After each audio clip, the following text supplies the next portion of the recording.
Hello everyone, मैं राजीव भंडारी आप सबका स्वागत करता हूं अपने चैनल इलेक्ट्रिकल अड्डा में। आज जो मैं आपके सामने नेक्स्ट वीडियो लेके आया हूं वो लेके आया हूं एप्लीकेशन ऑफ गॉस थ्योरम। ठीक है, इससे पहले भी हमने एक एप्लीकेशन पढ़ी थी गॉस थ्योरम की, जहां पे हमने इनफाइनाइट लॉन्ग वायर के कारण किसी पॉइंट पे क्या निकाला था, इलेक्ट्रिक फील्ड निकाला था। तो वैसे ही अब हमें क्या करना है, इलेक्ट्रिक फील्ड निकालना है due to an uniformly charged spherical shell. ठीक है, आपके पास कोई स्पेरिकल सेल है, उसके कारण हमें किसी पॉइंट पी पे क्या निकालना है, इलेक्ट्रिक फील्ड निकालना है। ठीक है, तो इसको देखते हैं कैसे निकालेंगे। तो उसके लिए हमें क्या करना पड़ेगा, लेट करना पड़ेगा मतलब हमें कोई एक स्पेरिकल सरफेस बनाना पड़ेगा इस तरीके से। ठीक है, तो ये हमारा कोई स्पेरिकल सरफेस हो गया इस तरीके से। ठीक है, जिसकी रेडियस हम ले लेते हैं कैपिटल आर। क्या ले लेते हैं, कैपिटल आर ले लेते हैं यहां से। ठीक है, ये क्या है, इस स्पेरिकल सरफेस की रेडियस है। ठीक है, अब हमें क्या करना है, इस स्पेरिकल सरफेस में क्या है, यूनिफॉर्मली चार्ज है। तो यूनिफॉर्मली चार्ज मतलब ऐसे इसके ऊपर चार्ज डिस्ट्रीब्यूटेड है। ठीक है, अंदर इसके चार्ज नहीं है, कहां है, इसकी सरफेस में केवल। ठीक है, अब हमें क्या करना है, अब हमें यहाँ पे एप्लीकेशन ऑफ गॉस थ्योरम है ना, अब हमें मान लो किसी पॉइंट पी पे निकालना है, सपोज हमें यहां पे निकालना है। ठीक है, जो स्पेरिकल आपका यूनिफॉर्मली चार्ज स्पेरिकल है ना, इसके कारण इस पॉइंट पे हमें क्या निकालना है, इलेक्ट्रिक फील्ड निकालना है। ठीक है, तो वो भी किसकी हेल्प से, गॉस लॉ की हेल्प से। तो आपको पता है गॉस लॉ जो होता है हमेशा क्लोज सरफेस में लगता है, तो हमें क्या करना पड़ेगा, इसको क्लोज करना पड़ेगा। तो क्लोज करने के लिए आप क्या करोगे, इस पॉइंट जिस पॉइंट पे आपको निकालना है ना, वहां से क्या करोगे, एक दूसरा क्या बनाओगे, एक गोसाइन सरफेस बनाओगे। ठीक है, इसको बोलते हैं हम गोसाइन सरफेस। गोसाइन सरफेस किसको बोलते हैं, जो चार्ज को पूरा क्लोज कर रहा होगा। ऐसी सरफेस जो पूरी चार्ज को क्या कर रहा है, क्लोज कर रहा होगा, वो आपकी गोसाइन सरफेस होगी। तो ये मैंने इसकी एक गोसाइन सरफेस बना दी, वो भी क्या है, स्पेरिकल क्या है, शेप में आपका। ठीक है, अब ये पॉइंट पी है जहां पे आपको क्या निकालना है, इलेक्ट्रिक फील्ड निकालना है।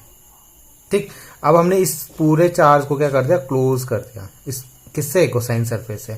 आपने जब पढ़ा था गॉस लॉ तो आपने यही पढ़ा था ना कि हमें अगर मान लो किसी क्यू चार्ज से जो पास होने वाला क्या होता है, इलेक्ट्रिक फ्लक्स होता है, वो क्या होता है, जो मान लो कोई आपका पॉजिटिव चार्ज है, इसकी क्लोज सरफेस से जो पार होने वाला जो फ्लक्स होता है।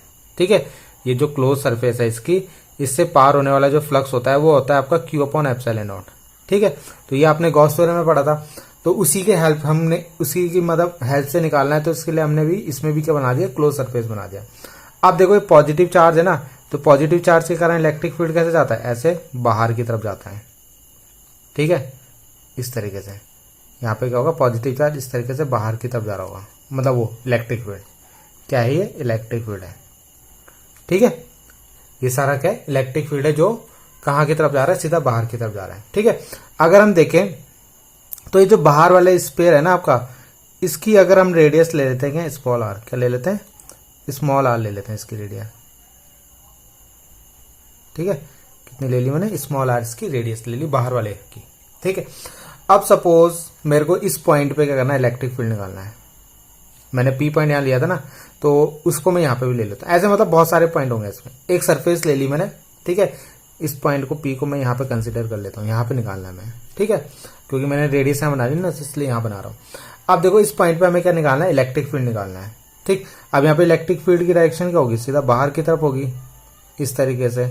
और जो हमने यहाँ पे एक क्या लिया है, छोटा सा स्मॉल एरिया एलिमेंट लिया है, डीएस। ठीक है, क्या लिया है, स्मॉल एरिया एलिमेंट डीएस। ऐसे इसके अंदर ना बहुत सारे एरिया एलिमेंट होंगे। ठीक है, मान लो ऐसे बहुत सारे हैं। अभी हम क्या कर रहे हैं, यहां से पार होने वाला आपका क्या निकाल रहे हैं, फ्लक्स निकालेंगे।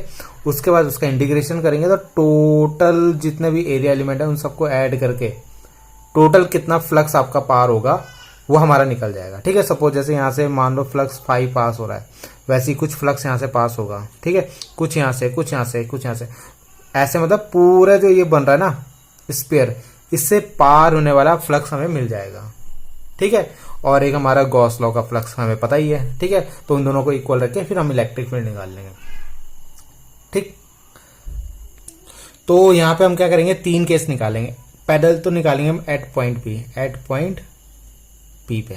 ठीक है, जो पॉइंट पी हमने लिया है वहां पे हम निकालेंगे फ्लक्स। ठीक है, तो यहां पे हमने क्या करा है, कंसीडर करा है, कंसीडर ठीक स्मॉल एरिया एलिमेंट क्या, ds वेक्टर। ठीक है, अराउंड दी पॉइंट P। ठीक है, जो पॉइंट P है ना वहां पे हमने क्या करा है, स्मॉल एरिया एलिमेंट कंसीडर किया है ds। ठीक है, then flux pass through ds। ठीक है, तो जो आपका ds हमने लिया है यहां से कितना फ्लक्स पास होगा, यहां से कितना फ्लक्स पास होगा वो हम निकालेंगे। ठीक है, तो आपको फ्लक्स का फॉर्मूला पता ही है, फ्लक्स बराबर क्या होता है, E vector dot ds vector है। ठीक है, ये आपका फ्लक्स का फॉर्मूला होता है। अब यहाँ पे जो ds की डायरेक्शन होगी ना इसके एरिया एलिमेंट की, वो भी परपेंडिकुलर होती है बाहर की तरफ। तो ये ds वेक्टर की भी डायरेक्शन क्या है, बाहर की तरफ, यानी जिस साइड ई की डायरेक्शन है वहीं आपकी ds की भी डायरेक्शन है। ठीक है, अभी तो हमने निकाला यहां से पार होने वाला फ्लक्स। ऐसे मैंने बताया इसके अंदर बहुत सारे आपके क्या है एरिया एलिमेंट है, तो टोटल फ्लक्स कितना हो जाएगा, टोटल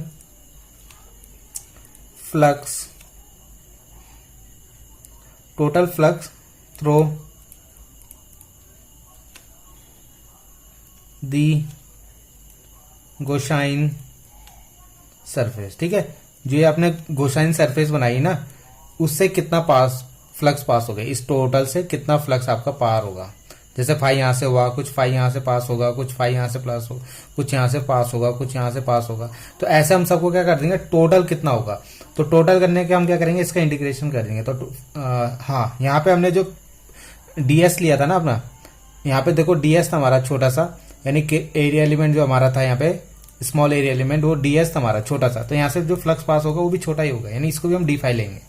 ठीक है, अब जब हम इसका इंटीग्रेशन करेंगे पूरे का, अब हमें पूरे का निकालना है ना, पूरे का तो पूरा ऐड हो जाएगा, तो डी फाई यानी इंटीग्रेशन ले लेंगे इसका। ठीक है, और इसका भी इधर भी हम क्या ले लेंगे, इसका इंटीग्रेशन कर देंगे। ठीक है, अब यहाँ पे देखो इस फाई का तो डी फाई का हो जाएगा फाई। ठीक, और ये जो ई एस है आपका, ई यहां से बाहर आ जाएगा। ठीक है, ई आपका बाहर आ गया, यहां से वेक्टर हटा दो। वैसे हमने यहाँ पे जैसे वेक्टर आएंगे तो E D S cos theta हो जाएगा, और कॉस थीटा की वैल्यू यहाँ पे कितनी है, 0, यानी ई और ds के बीच में एंगल कितना है, 0, तो cos 0 की वैल्यू 1 हो जाएगी आपकी। ठीक है, तो यहाँ पे केवल क्या बचेगा, s ds। ठीक है, अंदर तो ये बन गया आपका ई ds, मतलब ई तो बाहर चला जाएगा, कांस्टेंट वैल्यू है, ds आपका अंदर आ जाएगा। ठीक है, अब अगर आप यहाँ पे क्या करो, अब यहाँ पे देखो आपको क्या दिख रहा है, इंटीग्रेशन करना है टोटल किसका, ds का, यानी सारे ds को ऐड कर देना आपको। ठीक है, अब सब ds को ऐड करोगे तो क्या बन जाएगा, एक स्पेयर बन गया आपका, और स्पेयर का एरिया का फॉर्मूला है, टोटल क्या बन जाएगा, स्पेयर बन जाएगा। तो स्पेयर का एरिया का फॉर्मूला कितना होता है, 4πr²।